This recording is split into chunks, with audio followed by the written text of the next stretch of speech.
Hello, this is Dr. Saldivar. Today we'll be looking at Chapter 7 from the Feldman text, Essentials of Understanding Psychology. Today's topic is Thinking, Language, and Intelligence. Feldman defines thinking as the mental manipulation of information. That is, humans think when we use mental images, our thoughts, to represent objects, events, stuff that's happening in the world. To put it differently, thinking is just an internal mental representation of stuff in the world around us. The main goal of thinking is typically to solve problems. Problem solving involves first understanding what the problem is, generating some solutions or possible solutions to the problem, and then evaluating the solutions. Which one is realistic? Which one is possible? Or do we have more than one solution that is realistic and possible given whatever the issue is? Now, there are some obstacles that I've identified to problem solving. Sometimes, if a problem is presented in a way that we don't understand, or that doesn't make sense to us, or that we're not able to pay attention to for whatever reason, that's obviously going to be an obstacle in the way of solving a problem. A common example here may be where you are in class and you have a professor who's explaining some concept, some topic, and somewhere along the way you may have lost the thread of the discussion, and so you're not quite sure what's going on. If at some point after you've become lost, the professor were to ask you a question, obviously if you've got lost along the way, if you don't even understand what the question is because you became lost, then that presentation of the problem is going to become an issue because you can't even figure out what the question is, never mind then trying to work out the answer. Another issue that humans often encounter when trying to solve problems is the concept of functional fixedness. It's kind of a mouthful, but this refers to a kind of cognitive bias.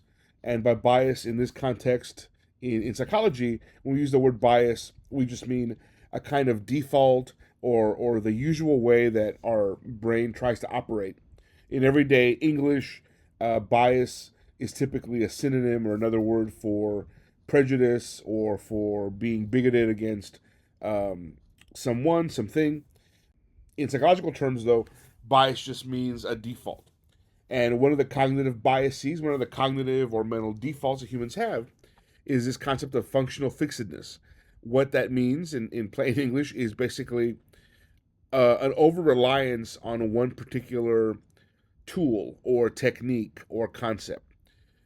There's an old cliche, an old saying that if all you have is a hammer, everything starts to look like a nail.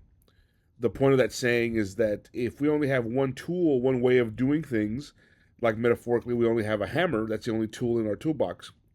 If all we have is a hammer, then what can a hammer do? It can pound nails. So you're going to want to try and solve problems by pounding nails because that's all you have that you can do, because all you have is a hammer. This idea of functional fixedness is when humans, again, because we are prone to these cognitive biases, as the reading describes, we over rely on one approach, one way to solve a problem, one thing that we tend to do that may work in some circumstances, or we may have discovered that this technique worked in one setting, but it doesn't necessarily mean that's going to work in every setting.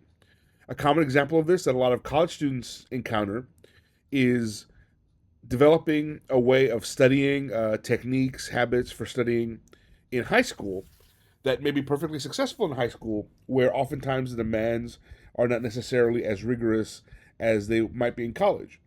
So students come out of high school having gotten good grades or having been successful in high school. They come to college, they think they can do the same things, use the same techniques to try and study or learn as college students, and often they find that those high school techniques, when applied to college, don't work. And especially students that did well in high school often find this very confusing and very upsetting. They wonder what's going on, or why can't I, I used to study this way in high school, or I used to use this note-taking technique or whatever, and it was successful, but now in college it isn't working. Well, to state the obvious, college is not the same as high school. That difference in setting, that difference in context, the difference in the kinds of problems you're expected to be able to solve as a college student versus a high school student. If you're functionally fixated on doing stuff the high school way. In college, that sometimes causes challenges until you learn or develop ways of doing things, let's say study techniques, that are more appropriate for the college setting. Similar in that this is also another example of cognitive bias, confirmation bias. This is a bias that humans have where once we decide on a certain course of action, a certain opinion, a certain way of thinking, we tend to find it easier or more attractive to us. We want to seek out information that confirms, hence the name, that confirms our existing opinion, our existing view, the existing thinking we're doing about a certain situation or a certain problem. And we tend to be harder on or more likely to reject information that might counter or might deny or otherwise set aside the way that we want to think or the opinion that we already have.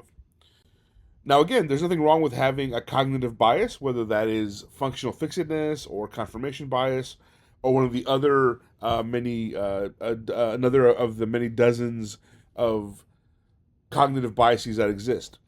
Having that bias just means you're human.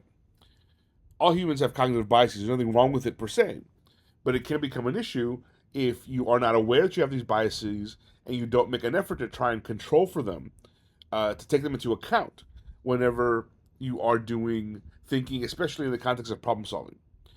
As a researcher, as a scientist, I've been trained to try and be as conscious as possible about my own cognitive biases. Again, I'm going to have them because I'm human, but that doesn't mean that I can just let them happen and not worry about it. That would hurt my research. I want to be able to understand when I'm falling into a cognitive bias, when I'm sort of sliding into letting that cognitive bias come to the forefront, and when it starts to do that, I have to remind myself, okay, this answer, this technique, this tool, this possible solution, whatever it might be, seems attractive. It seems like a good idea. It seems like the way to go. Is that because it's really the right way to go? Is it because I'm trapped in functional fixedness, or I'm having some confirmation bias? It may seem like a great idea because it's a great idea, but it may seem like a great idea because I'm biased in favor of it in ways that I'm not necessarily conscious of, at least not at first. So it's important to develop this ability, this skill, to be conscious of when we are falling into biased thinking. Language, we often take for granted as humans. It's such a basic part of who we are as human beings that we often just kind of let it float in the background. But it's important to understand what language is because, to our knowledge, there are very few other living creatures that have language. Whales, dolphins, some other creatures seem to have fairly sophisticated communication methods.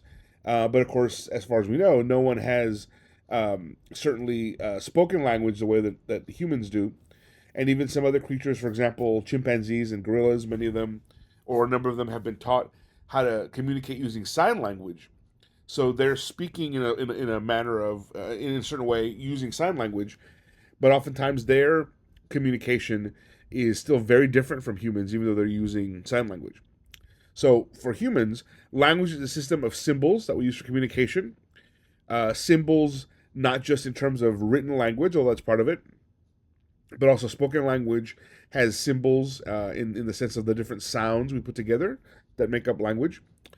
There's a big debate, and the reading goes into more detail about the extent to which language shapes our thinking. For example, the famous Sapir-Whorf hypothesis, which is a scientific theory that argues that if we don't have a word for some concept, some idea, that it's very difficult for us humans to really understand that concept. That we need to have a word, we need to have a label to put on a certain concept, or else it's very difficult, or even impossible in some cases, for us to understand really in a meaningful way whatever that idea or that concept is. Now, again, that is one view that exists among people that study language and thinking. There are other views. So I'm not saying that Sapir-Whorf hypothesis is correct, but again, the point is that we often think of language as just, it's such a deep part of what it means to be human, the ability to communicate, that we sort of take it for granted. But really, how we communicate shapes our thinking at least as much as how our thinking shapes how we communicate. Final concept that's raised in this chapter is the idea of intelligence. Feldman defines intelligence as the ability to understand the world, think rationally, and solve problems. It's important to understand there are many different theories of intelligence. A number of them are discussed in the reading, especially Gardner's theory of multiple intelligences. For this presentation, what I really focus in on, though, is just to make sure that you leave the presentation with a clear understanding of what intelligence really means. Often, intelligence is misunderstood or kind of mischaracterized, not because people are trying to make a mistake or do something wrong. It's just they haven't necessarily had an opportunity to have someone kind of guide them through the details here. So I don't want to get too far in the weeds, but the details do matter in this case. Intelligence is meant to describe your capacity to learn, not how much you already know. Let me repeat that because it's important.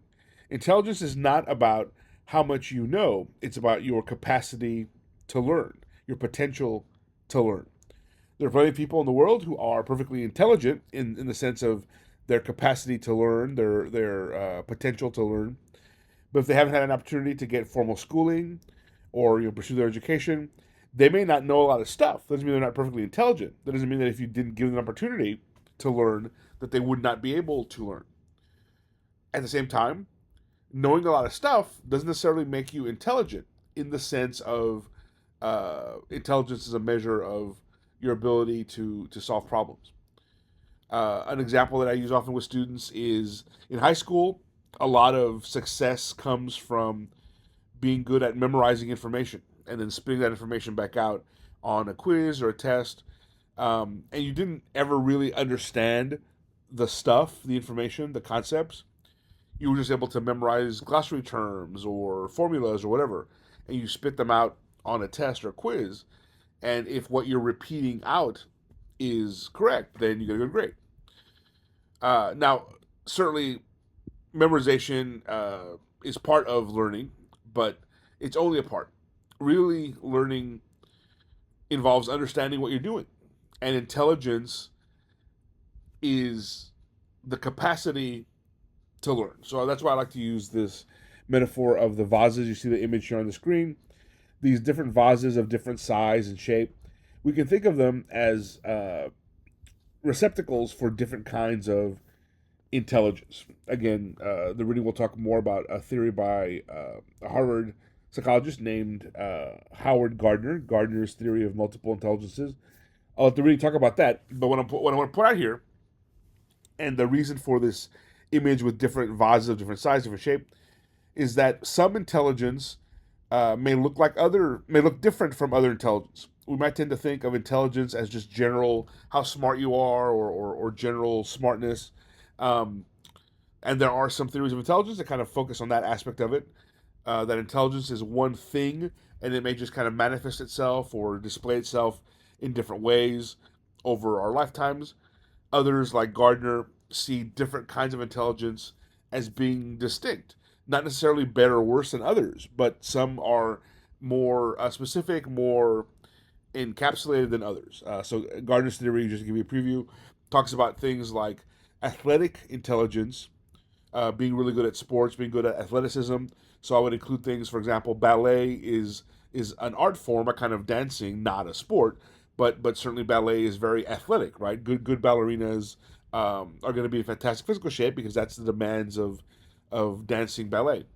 Um, Athletic intelligence, Gardner, for example, would contrast with what we think of as school type intelligence, or what I sometimes call book learning or book type intelligence, which Gardner calls logical and mathematical intelligence. Again, the point is not that one particular kind of intelligence is better or worse, it's that many theorists like Gardner argue that we should think of intelligence as one thing. It's possible, these theorists argue, intelligence is different things or can look different in one area, athletic intelligence, versus another, musical intelligence, another one of Gardner's categories, versus another, again, interpersonal intelligence. The reading will have more information about Gardner's view, but again, the takeaway here is that just remember intelligence refers to the capacity, the potential to learn. It doesn't refer to stuff you already know.